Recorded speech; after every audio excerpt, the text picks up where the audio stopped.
Hi hello வணக்கம். பேசிகிட்டு இருக்கிறது நான் உங்கள் கருத்தம்மா. இன்றைக்கான கதை எதை பற்றின்னு பார்த்தீங்கன்னா, ஒரு குருக்கிட்ட போயிட்டு ஒரு சிஷ்யர் கேட்குறாரு, குருவே இந்த உலகத்தில் நல்லதையும் கெட்டதையும் படித்தது கடவுள் தானே, அப்போ அது ரெண்டுத்தையும் நம்ம ஏற்றுக்கணும் தானே அப்படின்னு சொல்லி கேட்குறாரு. உடனே குரு வந்து லைட்டாக சிரிச்சுக்கிட்டே சொல்கிறாரு, அது அவங்கவுங்க ஏற்றுக்கிற விதத்தில் தான்ப்பா இருக்குது அப்படின்னு சொல்கிறாரு. ஒரு மதிய உணவு இடைவெளியும் வருது.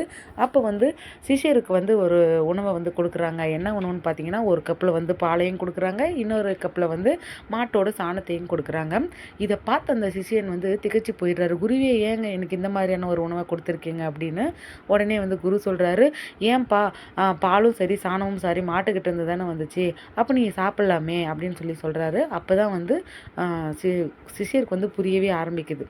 அதுக்கப்புறம் குரு சொன்னாராம், பால் வந்து எப்படி நம்ம எடுத்துக்கிறோமோ அதே மாதிரி நல்லவைகளை வந்து நம்ம டைரெக்டாகவே எடுத்துக்கலாம். ஆனால் கெட்டது எப்படின்னா, சாணத்தை எப்படி நம்ம விலக்கி மண்ணில் போட்டு உரமாக்கி அதை பயன்படுத்துகிறோமோ அதே மாதிரி கெட்டவைகளெல்லாம் நம்ம விலக்கி அது கற்றுத்தரும் பாடங்களை வச்சு நம்ம வாழ்க்கையில் முன்னேறி ஜெயிக்கணும் அப்படின்னு சொல்லி பதில் சொல்கிறார்.